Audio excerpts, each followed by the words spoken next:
I'm Ripley. And this is Comicsplaining. The show where I was not ready to start yet and I didn't have a tagline. I thought you did. We were sitting here for like 5 minutes beforehand. Do I just want to keep rolling or should I come up with something? Because that was actually pretty funny. Let's keep going. Alright. We're doing it live. Fuck it! We'll do it live! Comicsplaining, this show for all the best Bill O'Reilly impersonations. We have our 2 monitors set up now. It's very exciting. We do, in fact. So hopefully if it starts doing any of the wiggly wonky shit that it likes to do, where you guys get feedback all the time, we're gonna know when it happens. We will, and we'll be able to stop recording and fix it. Yes. Presumably.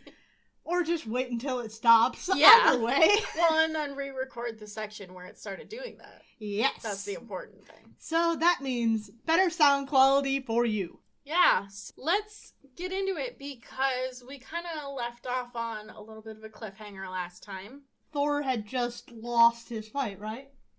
Yes. Let me intro the issue, and then I have a little disclaimer about it, because it's one of those fun ones. You can tell right from the cover where we're going to be going with this. Yes.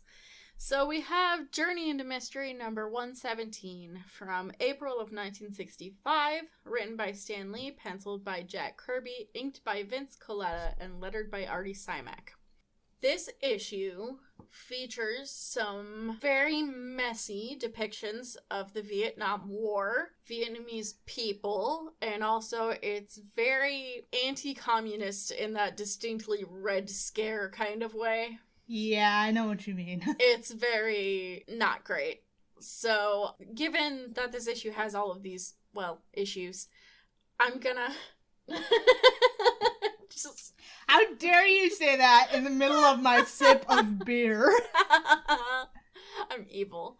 You are indeed. Alright, so what are we doing with this? So, I'm gonna try to get through it as quickly as possible, because it has all these problems, and also because it's not really super relevant to what's happening in the story right now. Gotcha.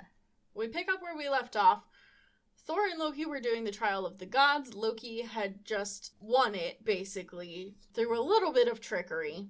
We come up on Loki coming back into Asgard, winning the trial. As they're appearing on, the outskirts of the city, I guess, Thor just is absolutely so mad about this, so he just starts beating on Loki.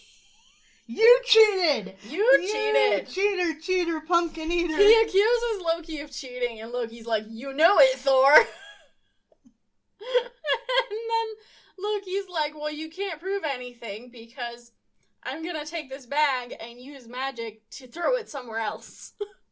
Now you have no proof. Guess you shouldn't have said what you were planning to do up front. Yeah, basically. So because Loki threw the bag of the Nornstones away to somewhere else, Thor just starts pummeling him and is like, if you don't tell me where you hid the stones, I will crush you. This just reads still a sibling bullshit. Exactly. Where did you put my Pokemon cartridge? Tell me now if you value your life. Yeah, so of course, under penalty of death, Loki admits that he put them somewhere on Earth.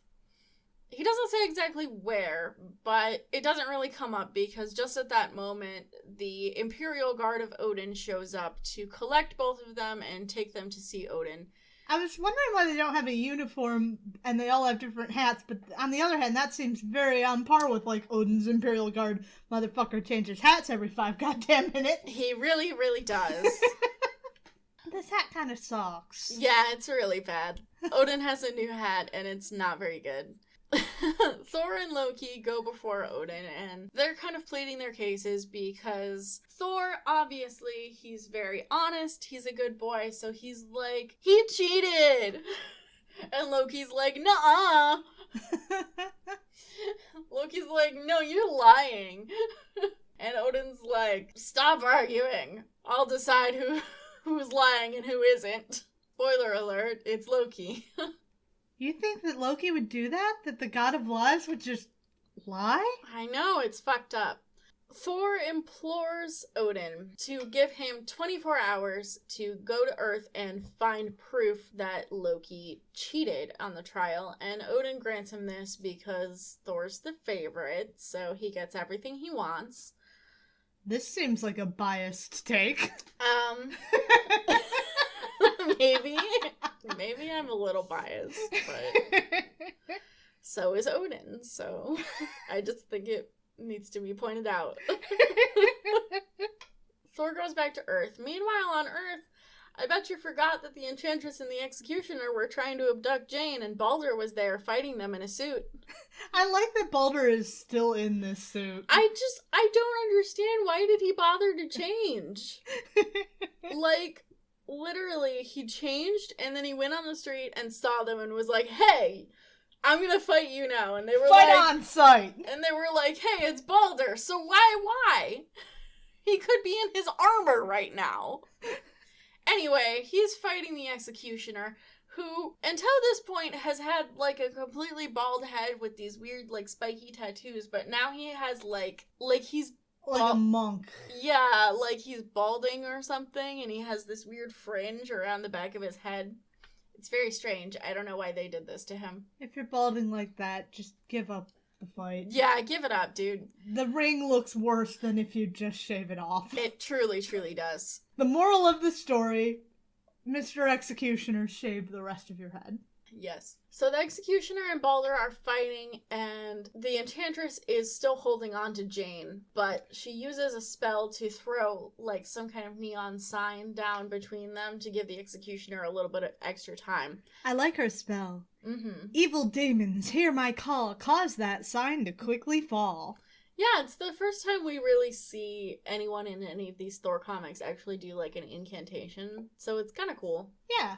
But just as the sign is falling, Thor appears, and he flies up, and he's about to help Balder out, and Scourge is like, I can't deal with Thor and Balder, and I especially can't deal with Thor because he's probably pissed that we're trying to abduct his girlfriend.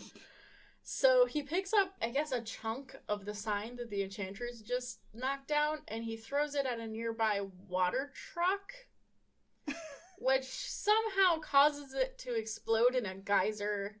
Right, that's, I don't really understand. It's not how that works. Like, is the impetus here, like, do they think that water trucks are pressurized? That's what I'm wondering. Because they're not. It's just a container full of water. But it does that, which stops Thor just long enough for the Enchantress and the Executioner to give up the ghost and run away. They leave Jane. They leave Jane behind. So Balder is able to catch her and make sure she doesn't get hurt. And as he's doing so, he also wipes her memory again. How? Because they just do that. Thor has done that several times already. And apparently Balder can do it too, so I guess just all the Asgardians can just memory wipe whenever they want. And I'm really troubled by the amount of times they've wiped Jane's memory at this point. Yeah, it's not great. It's not fantastic. And it's always framed as if they're giving her a gift. Like, literally, he says it's the gift of forgetfulness, and it's like, yeah, I understand she's been through something kind of traumatic, but you can't just fucking wipe someone's memory. Also, this is going to continue to happen so long as she's palling around with Dawn. Exactly. Wouldn't it be good to give her a little bit of preparation that at any point this shit might be happening, so be ready? Exactly.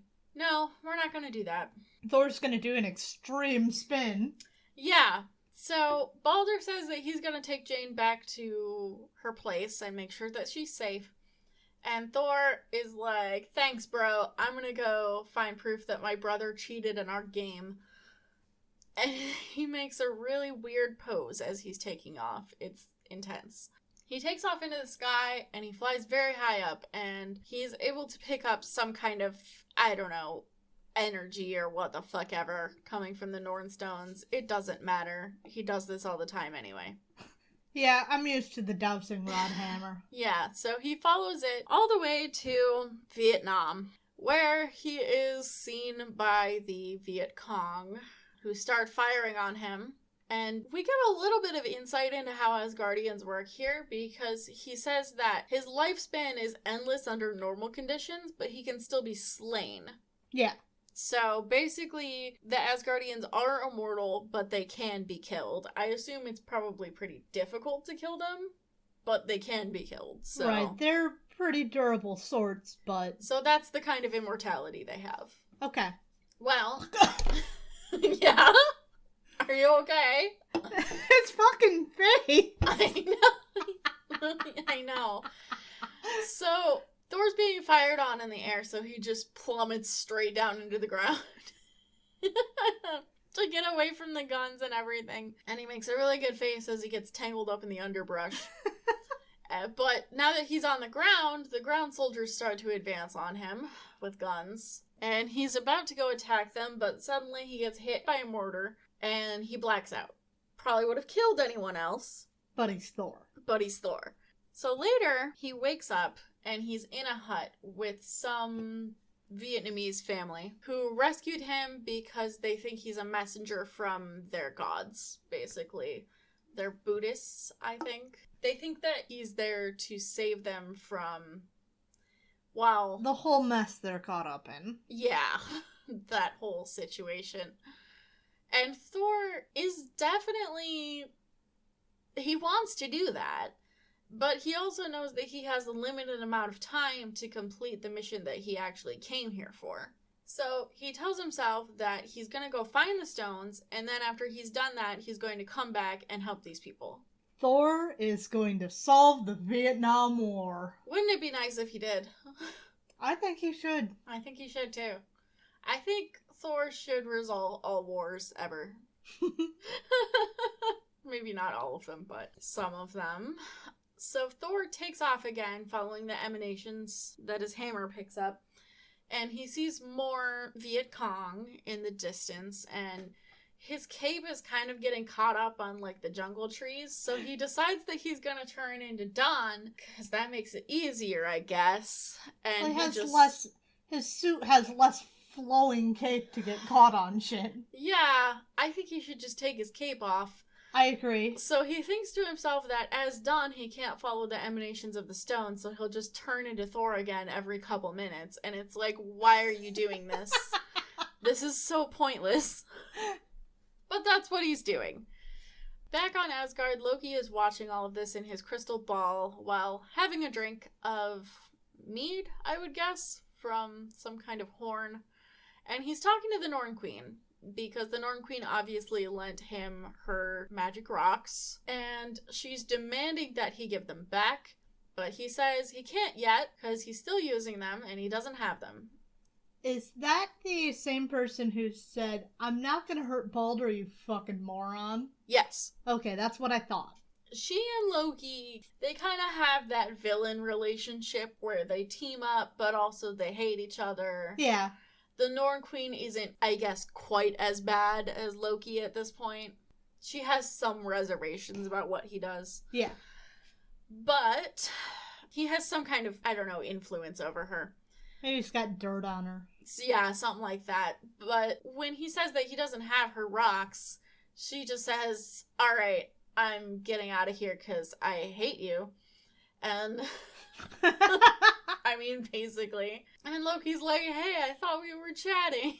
It's like, no, this was a business transaction, not a personal one. Yeah, and then we get just the most amazing fucking tantrum. I love this page so much because it's just like that villainous decadence that you expect of your queer-coded villains. He drapes himself over a fainting couch. He does. He throws his horn of mead at the place where the Norn Queen was, and then he drapes himself dramatically over a fainting couch, whining about his daddy issues, having a monologue about how much he hates his father, and he hates Thor, and he was made to be a king. It's really, really incredible. I encourage anyone to go look it up. I wish we're It's not page even 10. in the video version of this. We're not going to be able to put the whole thing for copyright reasons. Yeah. And it's so disappointing because every panel on this page is gold. It's so good. I love this page so much. It's exactly what you want him to be, honestly. Absolutely. Absolutely. He is the peak of Silver Age villain for a villain's sake, daddy issues, drama. I love him so much. See, this is why I can't get behind people who say that he should never be a villain, because this is so good. Are you kidding me? Anyway, so he goes back to watching what's happening with Thor/Dawn. Dawn very quickly gets picked up by the Viet Cong, to no one's surprise. Because this was a stupid plan. This is a really dumb plan. He's walking through the fucking jungle as a white dude in a blue suit with a limp and a cane. This is just ridiculous. Through enemy territory. Exactly. So they take him prisoner and they take him back to their leader. They don't take his cane away, but they do use it to tie his arms behind him. Which arguably is more fucked up. Yes. They take him to their leader, and their leader has heavy eyeliner. Yeah, and he's smoking, and he's the epitome of evil communist. So he starts questioning Dawn, and Dawn insists that he's just a doctor here to help the locals. So the leader shows him a picture of Thor that they took and asks him if he's ever seen that guy. And Dawn is like, even if I knew, I wouldn't tell you. During the course of this interrogation, he says that they have hostages, and if Dawn doesn't tell them what he knows, they're going to execute those hostages. The soldiers bring in these hostages, and surprise, it's the family that Thor met earlier. And this is kind of a weird sequence of events, but basically, the soldiers bring them in, the leader sends the soldiers away, and then we find out that the leader of this group of Viet Cong is actually the missing son of this family. Oh, I love the soap opera. Yeah, so they start to have a little family drama because apparently the rest of the family thought that he was dead or missing, and, you know, he's so devoted to his communist agenda and whatnot, and they say he brings great shame on the family and blah blah blah. They've completely forgotten about Dawn. I'm glad that your dad's no longer alive so he doesn't have to see you like this. Basically. And Dawn is like, oh great, I can get out of here now. So he does. He makes a run for it, somehow avoiding gunfire. But as he gets just around the corner out of sight, he is able to throw himself on the ground at an angle so that his cane hits the ground. And he turns into Thor. And now, does his cane have to hit the ground, or could he just smack it against the wall? I guess it has to hit the ground because that's the insistence that they're making here. Yeah. Because if it could just smack against the wall, then he could do it at any time. Yeah. Yeah. Haven't you said before that Marvel Thor's mom is Gaia? Yes. So maybe this has something to do with that. You have to hit your cane on the earth. That's an interesting idea. That's an interesting idea. Well, he turns back into Thor and he's able to fight off the soldiers. And he's still following the emanations from the stones because he realizes that they're somewhere in this base. He follows his hammer senses to the artillery storage room, where he sees the bag of Norn stones sitting on top of a pile of artillery shells. And he's like, Loki must have deliberately put them here because he knows that if I make one wrong move, this entire place is gonna go up. So don't be ridiculous, just walk over and grab the bag. Yeah, well, he has to deal with the soldiers that are there too. I'm sure they're not going to take lightly to that. Right, but they also don't want to get blown up by artillery shells. That's very fair, very fair. Back in the room where the family drama is Oh my happening, god, they're still going. They're still going. They're having this argument. They're getting riled up. So the communist leader finally gets to the point where he's getting like angrier and angrier, and I guess he just loses control and he fires a shot from his gun, which apparently kills both his brother and his mother, and his sister manages to run away down the hallway. Back in the artillery storage room, Thor has... How goes your vow, Thor? Pretty good, it doesn't seem. Yeah, Thor has pretty handily dispatched the soldiers that were there and grabbed the bag. And she hears the girl, whose name is Kim, running down the hallway begging for help. So he goes to help her, of course, because that's what he does. And he single-handedly fights off all of the Viet Cong. Thor wins the Vietnam War. Yep, and he finds the girl being chased by the leader guy. He has a name. I don't remember what it is. He's not going to come up ever again, so it's fine. He's kind of ashamed of himself and very upset that his brother and his mom just died by his hand, understandably. So he doesn't really put up a fight as Thor takes his sister and gets out of there. He makes a tornado with his hammer and then just shoots straight up through the ceiling, which is incredible. I'll try spinning. That's a good trick. And then the communist leader. This is over the top. It's a lot. It's really a lot. I really don't want to, this panel in particular is just a lot. It was communism that made me what I am, that shaped me into a brutal, unthinking instrument of destruction. To communism, then, may it vanish from the face of the earth and the memory of mankind. We get it. It's the fucking 60s in America. It's the height of the Red Scare. We get it. Whatever. He's so upset that he killed his mom and brother that he blows up the entire installation by shooting at the artillery shells. Communism made him do it. Don't be communists, kids. Or you'll kill your family. You'll be amoral and you'll kill your family and then you'll die. Thor gets away with Kim. It's like, good job, Husak. Good job blowing up everything. Yeah, good job. You died a man. Yeah. So that was messy. That was... Let's move on to that went from 0 to 100 really fast. It was messy and it was not good, and it also had nothing to do with anything that's going on. It was literally just, they were like, oh, we gotta get a Red Scare issue out right now. We gotta make sure everyone knows we hate communism right now. Let's move on to Tales of Asgard, because that's at least somewhat more enjoyable. Is this another one that is just because Jack wanted to draw battle scenes? I don't know. It doesn't say that anyway. It does have that kind of look. Yeah, we do open on a big battle scene. So basically what's happening here is Asgard hasn't been to war for a long time, and apparently the Asgardians are so ridiculously warlike that when they have no one to fight for a while, they get all this pent-up energy and they start fighting each other. They need an outlet. Yes. You need to put enrichment in their enclosure. Giant hamster wheel. Yeah. Well, they need to do that game with the hooked stabs that they were doing. Yeah. In the other Tales of Asgard. Why aren't we doing that? So, all of the warriors are fighting each other. And then Odin comes out and he's like, stop. What is his hat? God, every time he shows up, I say, what is his hat?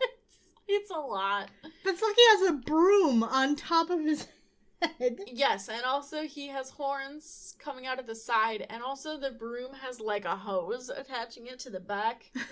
I don't know. I didn't even notice the hose. Yeah, it's really bad. So Odin commands all the warriors to stop, and they do. And then he demands to know where Thor and Loki are, and apparently they are battling 1v1 in the jousting room, which I didn't know that was a room that people had.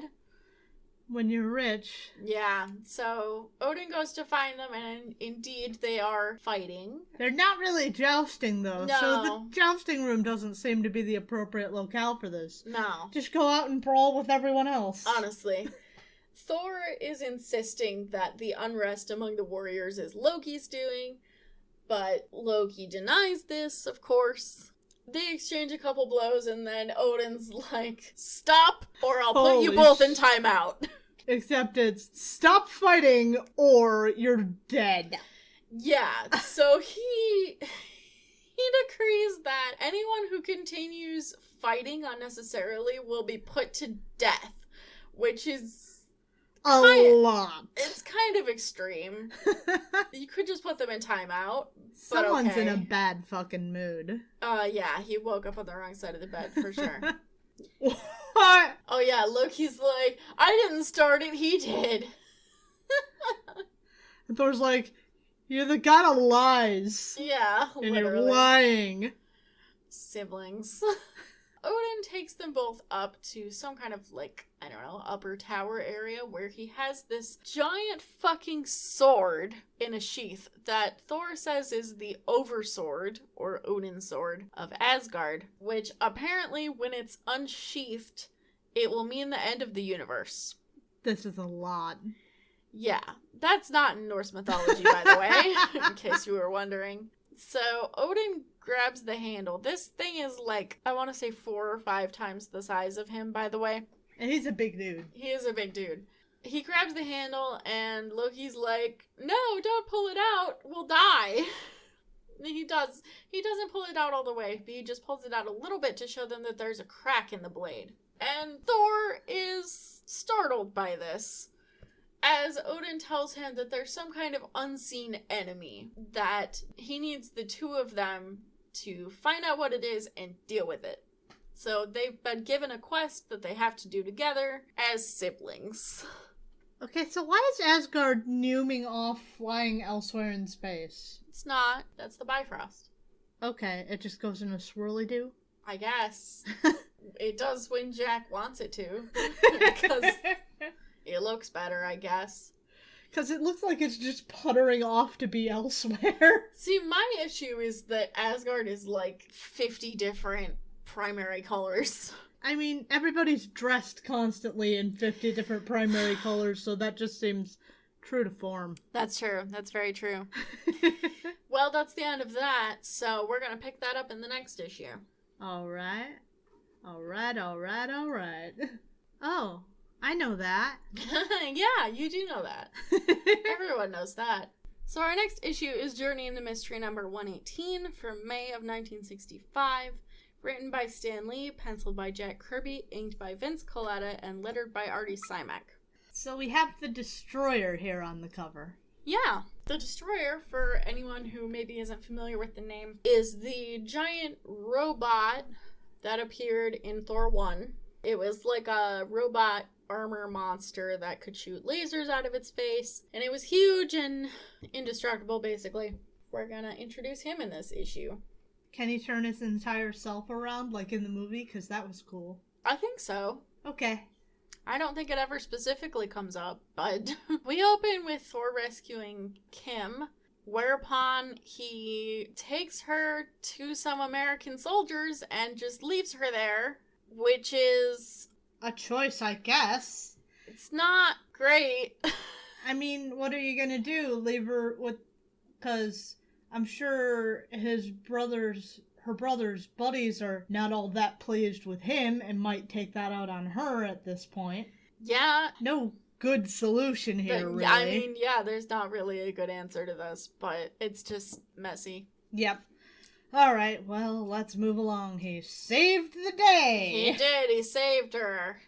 It's not a problem anymore, clearly. He saved her. Well, he flies away and then touches down in the rainforest. Is there a rainforest in Vietnam? I think probably. I think it's a rather, isn't it, fairly jungle territory. Okay.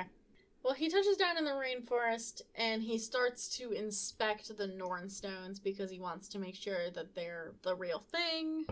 And that he has them all. That he has them all and whatnot. Loki's watching this from his fainting couch, and he decides if Thor is to be stopped, it must be now. So otherwise he's gonna tell Dad that I cheated, and Dad will actually believe him this time. Absolutely.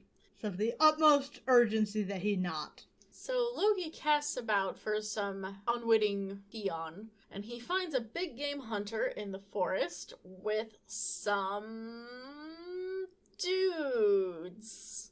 Let's say indigenous folk. Some very... yeah. Colored the way that Marvel likes to color. My question is indigenous to where? Because... Mars. Yeah! It kind of looks like it. Well, because presumably he's still in Vietnam. Or at least in, like, Southeast Asia. Somewhere in Asia, and these people do not look like they're from Asia. They're gray. They're gray. They don't look like they're from anywhere, because they're gray. They're colored as Marvel likes to color anyone, at this point, anyone who isn't white. True. So, they're not great. And also, they're kind of like servants to this big game hunter, which isn't great. You know how in old movies, hunters will often have indigenous guides, basically. So, Loki finds this hunter, and he decides he's going to manipulate him.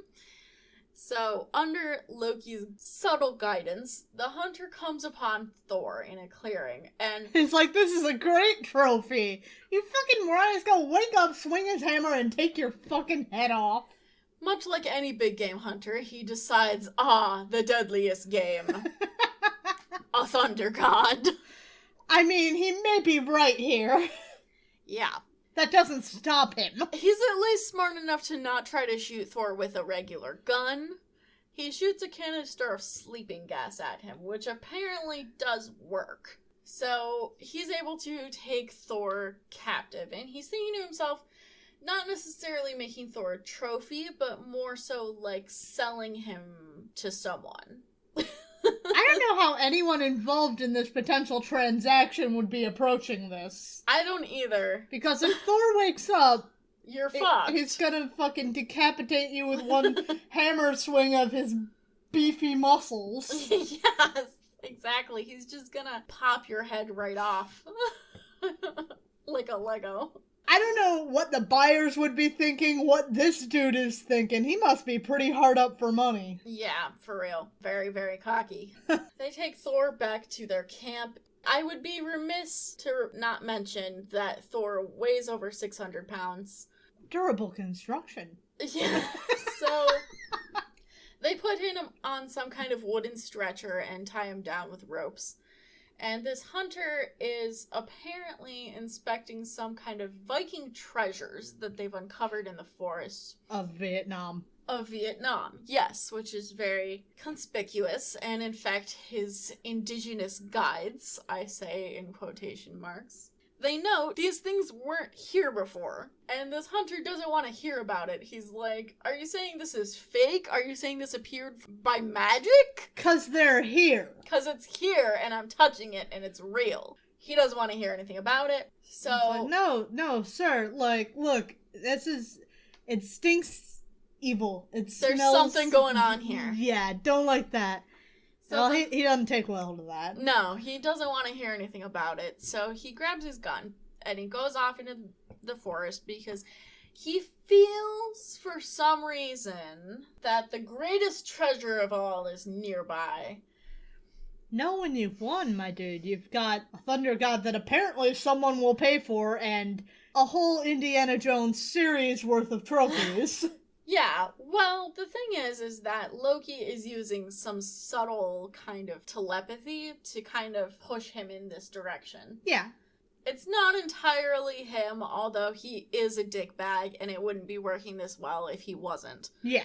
Loki is able to lead him to this plateau. Oh. And as he approaches it, Loki blows it up, which the dude just kind of accepts that happens, I guess. Huh. Would you look at that? But hidden underneath the plateau is an old Viking temple. That's a thing. What kind of records do we have for Norse folk in Vietnam? None, I think. That's what I would assume. I would think so. It's not generally in their active trade routes. They did get pretty far. I think they got to China sometimes. Right, and that's why I asked, because there are traces of the Norse in places that you wouldn't expect them. Yeah, but I don't think that far. Okay, so, well, technically it's an Asgardian temple, not a Viking temple. So, fair enough. Yeah. So he goes inside, and he finds the Destroyer standing alone in this temple. And as he approaches, some kind of magical transfer happens. But we don't see exactly what happened yet. Back in the camp, Thor is waking up. He breaks the ropes very easily and just gets up because the ropes. Thor. He's Thor. Yeah. So he starts to question the indigenous gods, again with quotations, and they insist that it was the hunter who made us do it. And he's like, all right, well, you guys are fine. You can go back to your lives, I guess. You're free now. Don't worry about this dude. Yeah, I'm gonna take care of him. Thor goes flying off to find the hunter, and he comes upon it, and he realizes that this temple is called the Temple of Darkness, and it was built by Odin to house the Destroyer. Okay. So the Destroyer is the ultimate weapon that was created by Odin in case the end of the world happens. Sure. So yeah. So he gets to the inner sanctuary of the temple, and he finds the hunter there motionless. And he realizes that the hunter's mind has gone into the Destroyer and animated it. Because how the Destroyer works, basically, is when you get within a certain range of it, your, mind and your soul just goes to occupy the Destroyer, and it animates it, and it gains kind of... Just the first dude or anyone? Just the first guy. Okay. The first guy who gets in range of it. It gives it, a will and a mind. Yeah. To some extent. It's complicated. It does take on some qualities of the person who is inhabiting the Destroyer, but... Right, like in this lower right it says, do not approach what was once my mortal body, so some degree of the big game hunter's sentience is in there. Yes, but because the Destroyer is a weapon specifically made to destroy, it has, its own built-in stuff. It's really weird. Yeah. But apparently it's designed to relentlessly destroy the first thing that it sees. Tough luck, buddy. So that's not great for Thor. The T on his belt for tough luck. Really? Is that what it's for? Yep. Okay. The Destroyer starts to go after Thor. Thor tries to fight back. He throws his hammer at the Destroyer, but the Destroyer, being that it was made by Odin, is one of the few things in the universe that's able to pick up Thor's hammer without being worthy.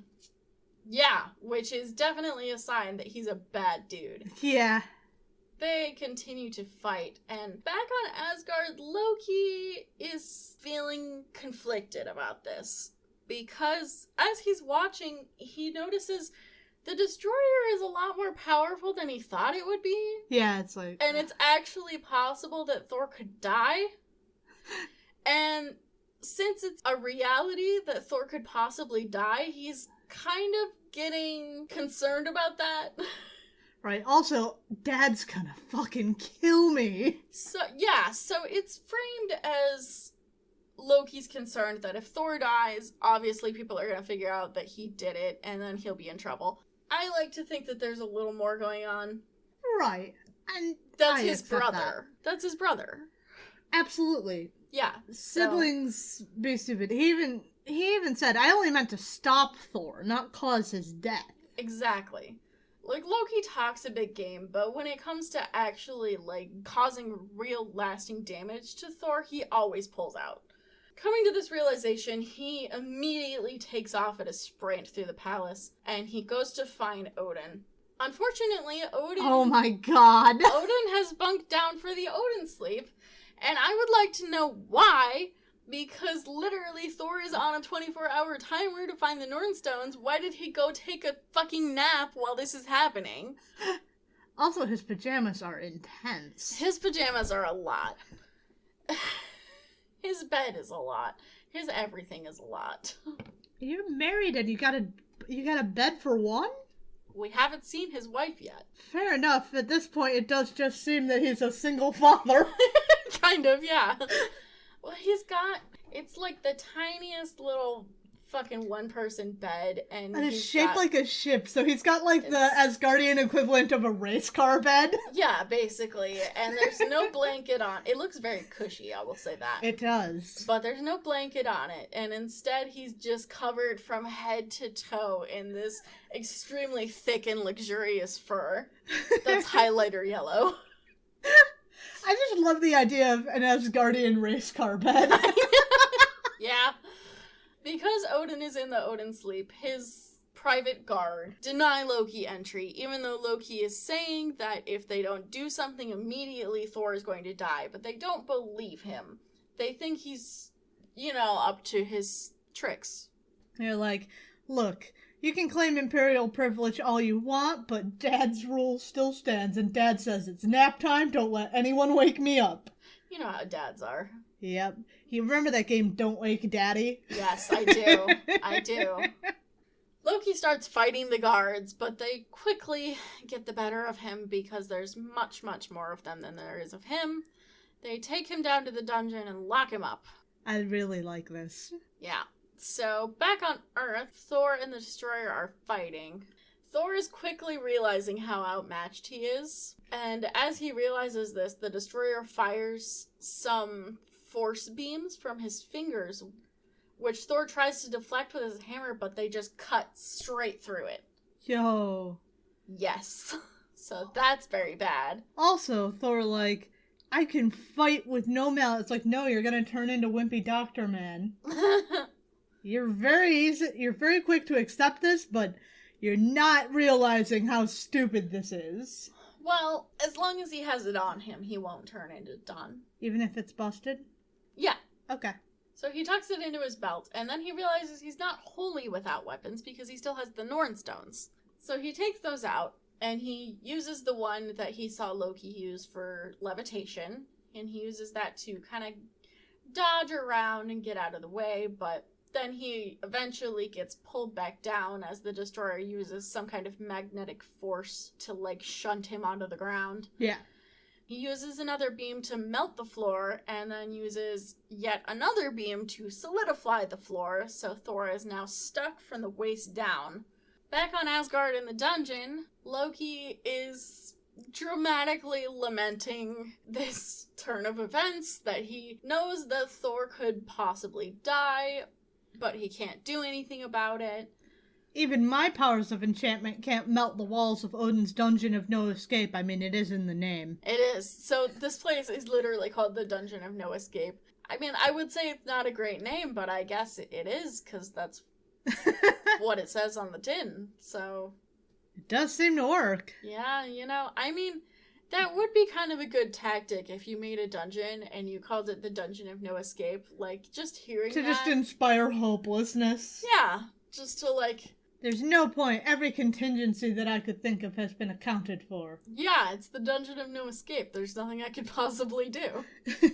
Loki basically uses magic to make the door glow and look like it's on fire to attract one of the guards.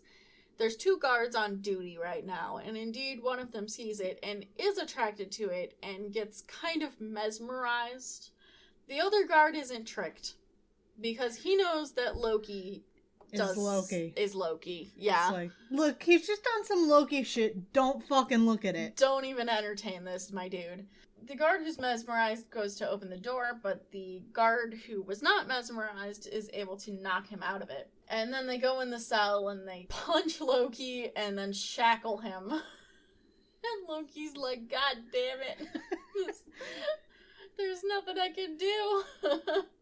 Meanwhile, on Earth, Thor is still trapped in the ground, and the Destroyer moves away from him and goes to survey his mortal body. Okay, so this is what I was wondering, what happens if his body gets destroyed, but it does seem that that's not okay, that can't happen, and he'll die. Yes, so if the mortal body gets destroyed, the soul and the consciousness that are inhabiting the Destroyer also goes away. Okay, that's what I was wondering.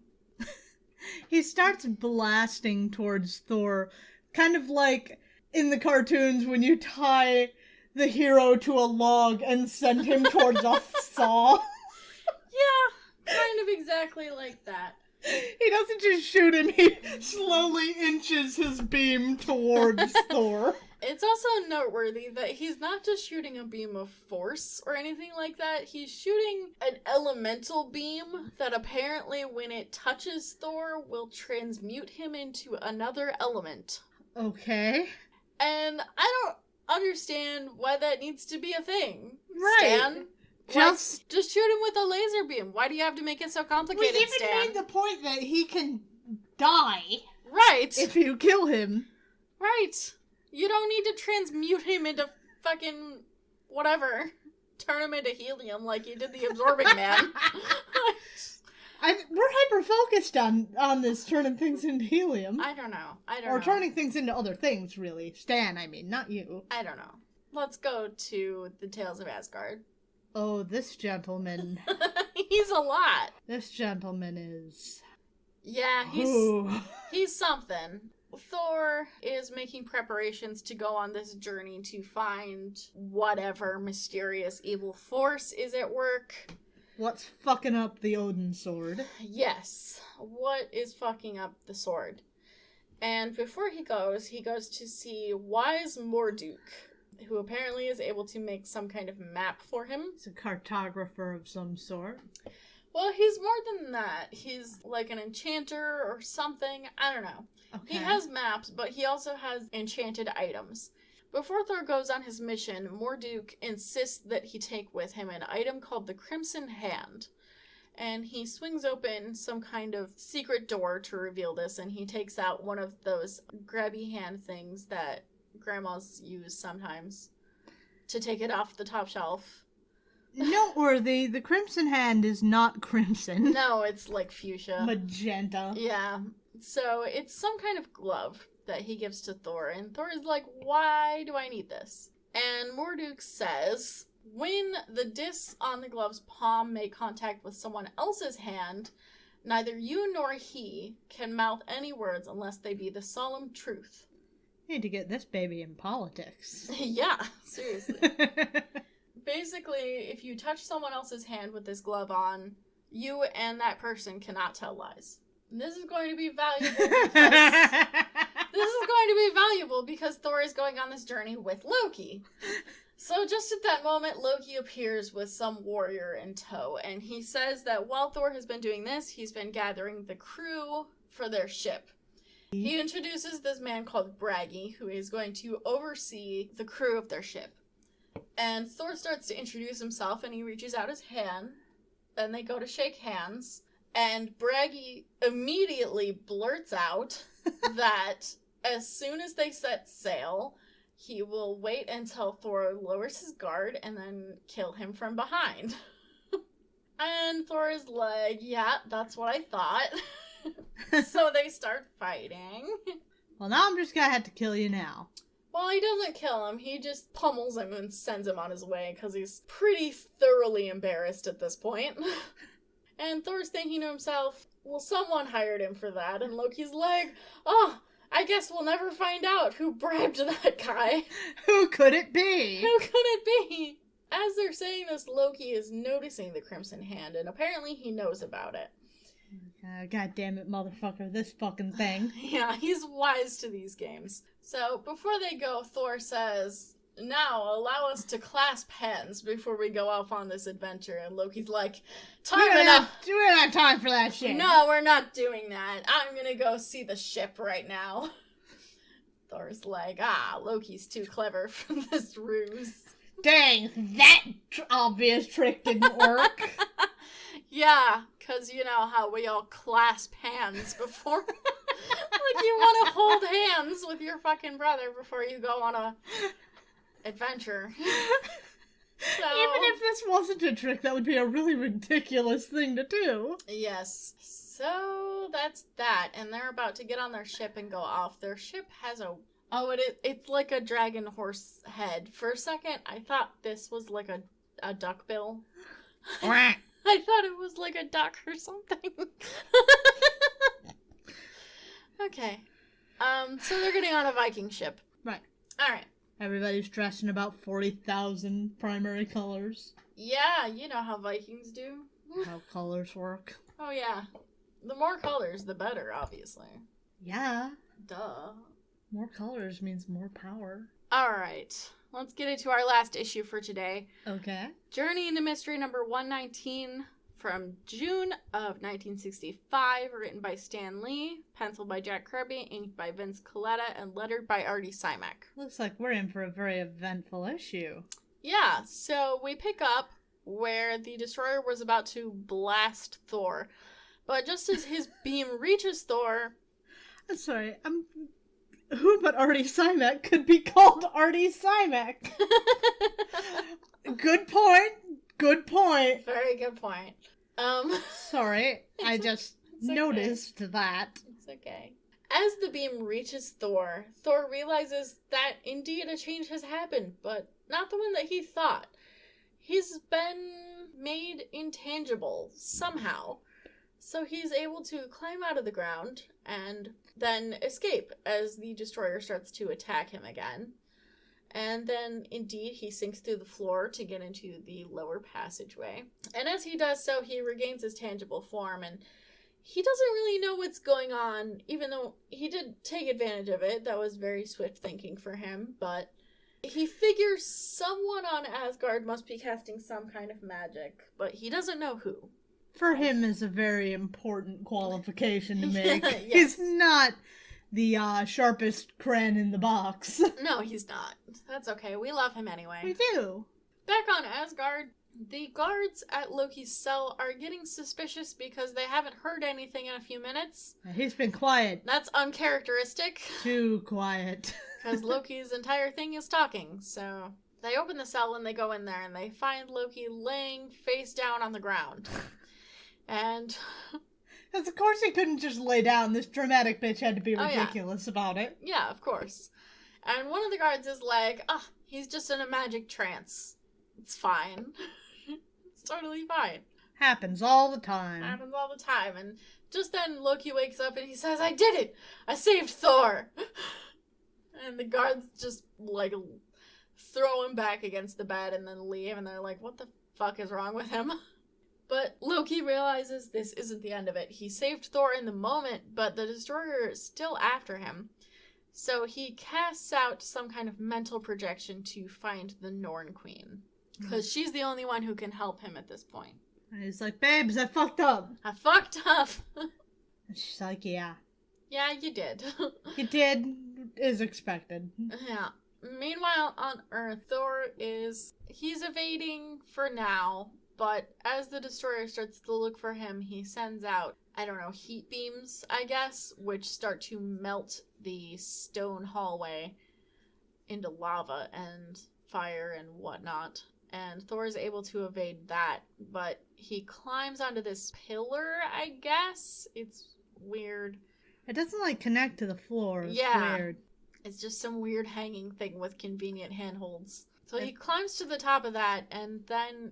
putting his hands on, the ceiling, he pushes with all his might until this pillar collapses and falls onto the Destroyer, which doesn't do a lot. And then Thor is able to climb into some kind of vent, I guess? It's like a weird round hole in the wall. That's what it looks like. He's thinking to himself, the only way he can defeat the Destroyer is to get to his mortal vessel. Which he's able to find only a split second before the Destroyer gets there himself. And he grabs the human body of the hunter.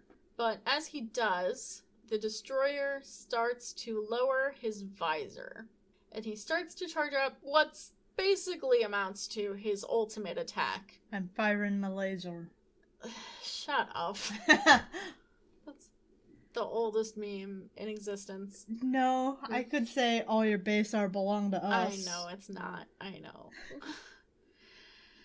Well, meanwhile, Loki has managed to get in touch with the Norn Queen, and he's imploring her to help. She's got quite a look on. Yeah, honestly, I kind of like it. Her shoulders are all the way up in her ears. Oh, She's got some like intense shoulder pads. I don't like her shoulder pads, but I like the rest of it. The hat's a bit much. The hat's a lot, but I like it. It's a very evil queen kind of look. Asgardians in their goddamn hats. Yes, that is true. Loki's hats have been relatively tame for these few issues. Loki's hat is relatively tame in general compared to what a lot of these folks wear. That's true. Which is an interesting thing that you would not expect from a trickster guy. I know. So the Norn Queen uses some kind of magic to reach out to Odin in his dreams. Oh, I love the fur cape. Oh, yeah. So she climbs up onto a cliff and does this incantation. And she appears in Odin's dreams to tell him that Thor is in danger. And this awakens him instantly. And he marches off to go see if this is true. He's got the boots with the fur! He does have the boots with the fur.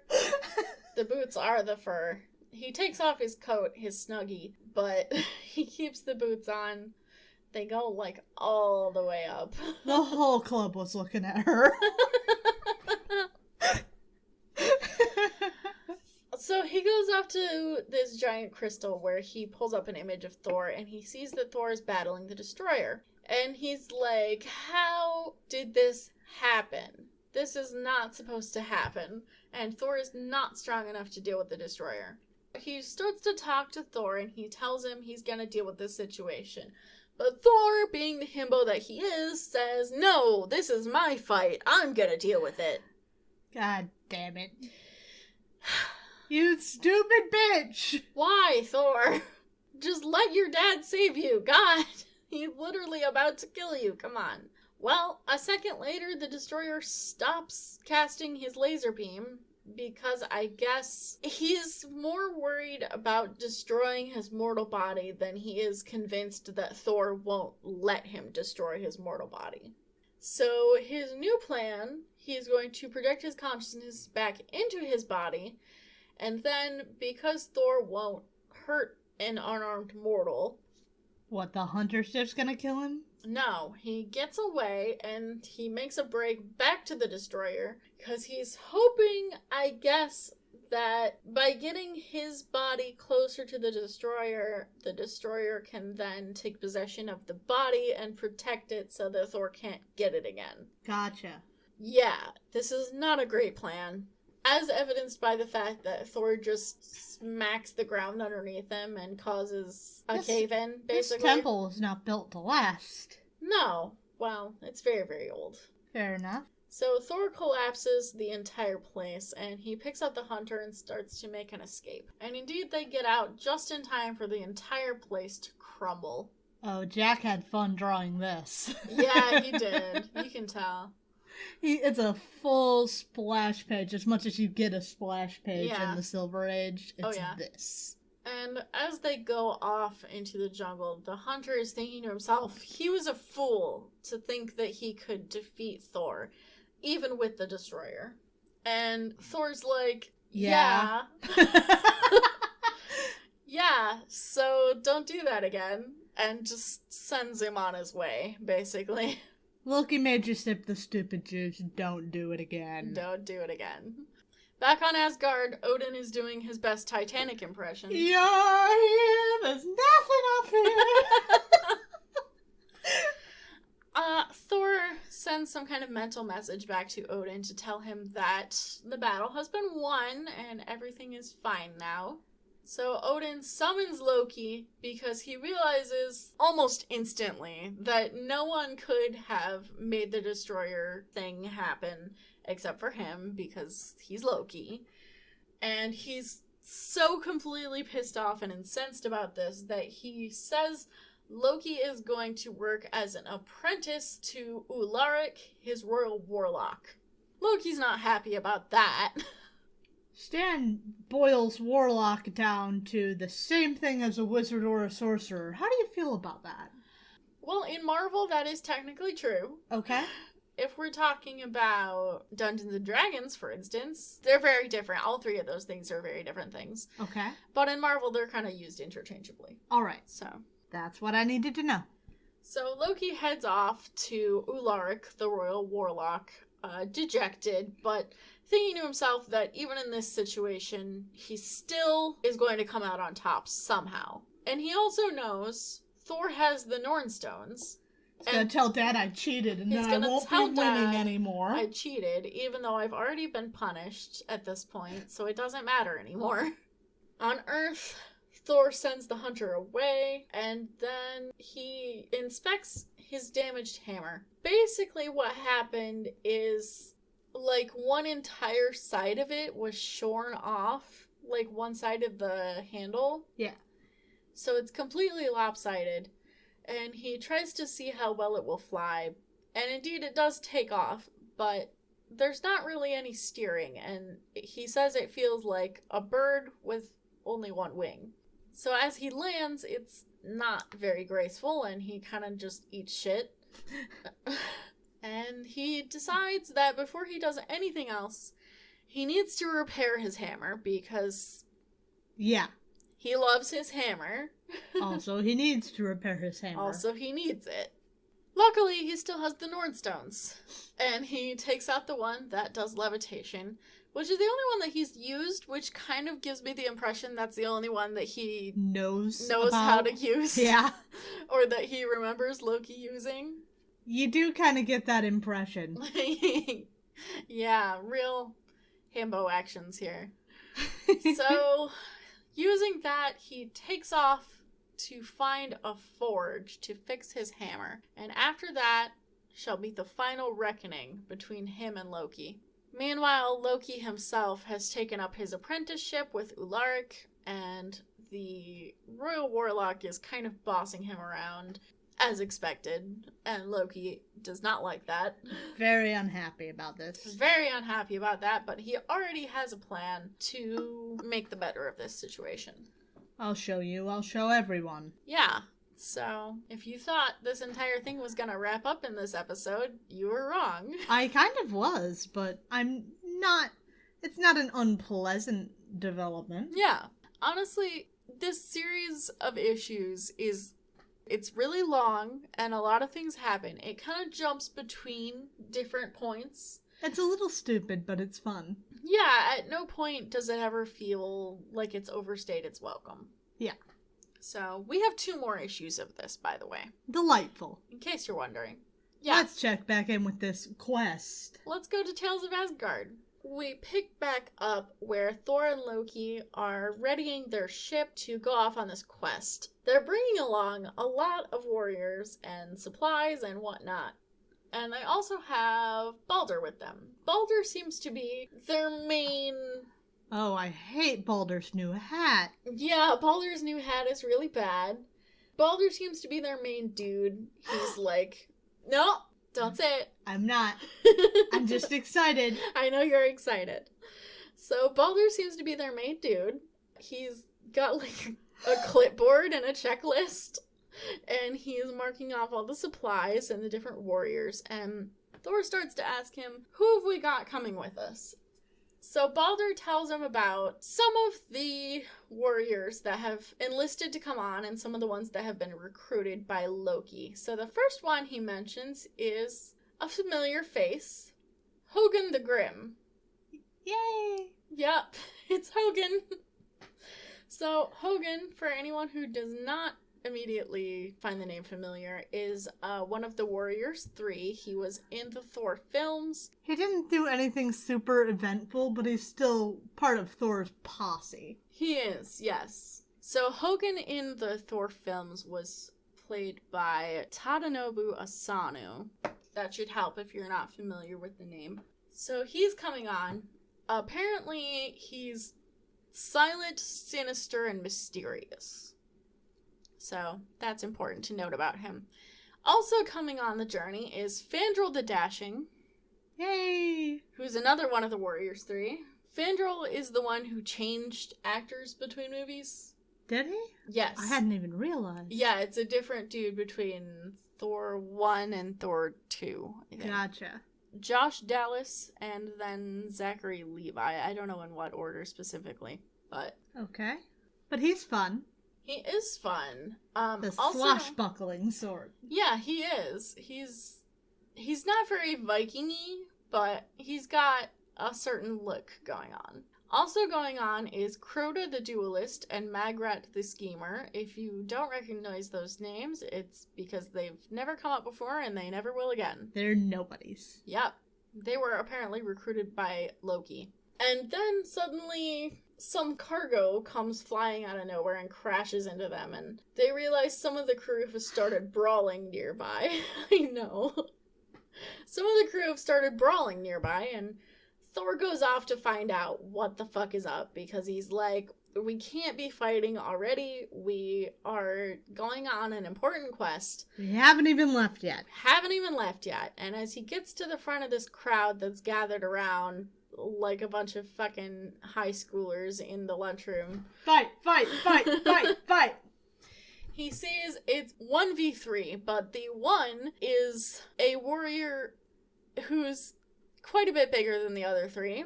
It's Volstagg, the Enormous. I love Volstagg. He's my favorite of the Warriors 3. He's the other member of the Warriors 3, the third one, in fact. And he was played by Ray Stevenson in the movie. He's, big, he's boisterous, he's burly, he eats a lot.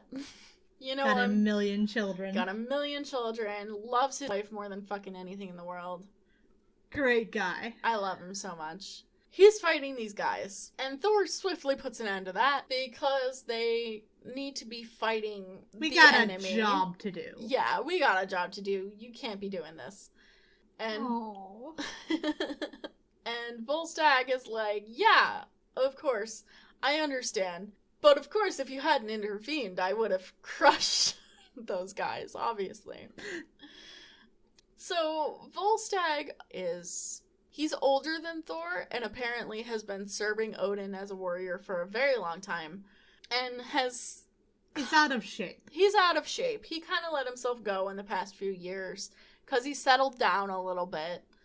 But, he's still a good warrior. I mean, he was just fighting off 3 different dudes at the same time. Holding his own. So Thor helps him up, and they take off into the ship, and Thor says, "Yet, for all thy stoutness, I do not doubt the true loyalty of thee, Volstagg." And Volstagg says, "None but mighty Thor could call Volstagg stout. 'Tis but my muscles that have grown more round." Oh, I love him. I love him so much. Oh, Jesus Christ, he has 15 kids. At this point, he has 15 kids. 15 so far. So, as Volstagg is boarding the ship, he's very boisterous, and he's excited and ready to go off on this adventure, and Thor's thinking to himself, Volstagg's probably just excited to get a vacation from his wife and 15 kids. Which, fair, I guess, but also I think he's just that dude. Yeah. So they're getting ready to go off. Meanwhile, back at the palace, Odin gathers together his private guard, I guess, to show posse. them his group, to show them some kind of writing on the wall that I guess the unseen enemy that they're fighting has done. This enemy has somehow written on a wall of the palace, "Ragnarok is coming." Ragnarok is coming, which for Odin is not great. Yeah. Yeah. Explain just a very, very, very Cliff Notes version of Ragnarok. Ragnarok is the twilight of the gods, the end of days, basically. It's like when everything ends, and then afterwards kind of gets reborn a little bit. But in the mythology, Ragnarok is kind of Odin's obsession, because he's all-powerful, and he likes being all-powerful, and he doesn't like the idea that this potential end game could exist for him. So he spends a lot of the mythology trying very hard to avoid Ragnarok, and in doing so inadvertently causes Ragnarok. Got it. Also, Loki plays a very important part in Ragnarok, because he's the one who leads the armies against Odin. So Gotcha. Ragnarok it's more complicated than that, but that's the Cliff very, Notes. very extremely abridged Cliff Notes version. Yes, so that's it for this episode. We're done. We're going to pick it up next time. Awesome. Well, not next time. Well, but no. next time with Thor. Next time with Thor. So that was exciting. We got the Destroyer. We got the Warriors 3. Yeah, this is very exciting. What do you think of those issues? What do you think of the first one? The first one was pretty stupid. Yeah. 2 stars, I guess. I'd give it 1, personally. No, it was still a coherent story. I usually reserve 1 stars for nearly incomprehensible comics. Well, I'll just give it a 1 because I did not enjoy it. So fair enough. There's a madness to both methods. but it rings true. I may be judging on what is a degree of coherence, but there's something to be said for judging on enjoyment. Yeah. So what do you think of the second issue? The second issue was pretty delightful. I really enjoyed Loki, like, oh fuck! Yes, I agree. Solid 4 for me. Yeah, I agree. Definitely 4 out of 5. Purely because of Loki. Just giving off. Really, truly. Everything else was pretty bog standard, but... Just Loki giving off immaculate queer-coded villain vibes.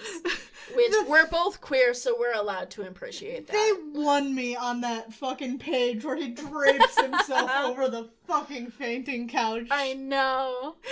It's so perfect. What do you think of the third issue? Solid 3. Yeah. It's an issue. It's a comic. Yes, indeed. It was a comic, but that's our last comic today. Yes. Now, if anybody is reading along back at home, please let us know your scores. Tell us what you think. We have a few different ways you can do that. If you'd like to join our Discord, we always include a link to that in the podcast posting. We chitter chat on there. We've been talking actually a decent bit lately in there. So anybody else who wants to join and just talk about comics, whether you're a newbie or an experienced Marvel reader, we are at all different levels of comic appreciation there. So feel free to join and talk with us. It's a no judgment zone, mostly. Other places you can tell us what you think. If you have any feedback for us, you can shoot us an email over at comicsplaining@gmail.com. You can also hit us up on our socials. We are on Facebook, Tumblr, and Twitter, and we're Comicsplaining in all of those locations. If you are happy and you would like to support the show, help us towards things like better mics. Like, we were talking about how we got a second screen, and the thing that comes with that is one of our mics throws up feedback, the other one does not. If you would like to help us along towards getting better mics, the best way to do that is to show us your support on Patreon. We put out bonus content weekly on there, and people who are members of the Patreon are able to get the show one day early. So we are Comicsplaining on there, and we'd be glad for your support, but no pressure. You can also, if you want to help us in a different way, you don't have the money to throw around, that's fine. We understand that. We're a pair of broke-ass bitches ourselves. And you could rate and review us over on Podchaser or iTunes, and we would really appreciate that. That would help us get the word out. Recommend us to your friends and family. If they're into comics, we'd love to talk to them. We'd love to talk at them. Whatever you think. Yep. We also put out a version of the show weekly over on YouTube with certain comic clips. Disappointed to say that we cannot give you the entire fainting couch page of Loki, but we will do the best we can when we're putting that together. Yeah, I'll give you the best panels. It's spectacular. But we put that out weekly so you can see the things that we are talking about. With that said, we're going to be back next week, a very special birthday week. Oh. Aw, shucks. Yep, it is Candace's birthday. We're also going to have the return of John while we talk about Shang-Chi. It's also John's birthday. It is John's birthday, too. Shang-Chi is coming out on my birthday. Yep. So we're going to go see Shang-Chi, give our thoughts on that. But we're also going to move on to actually tackling Factor 3 with the X-Men, because they've discovered them. It's time for this to come to a head. Thank God. So we look forward to talking to you then, and we will be back next week. We look forward to it. Talk to you then. Bye. Bye.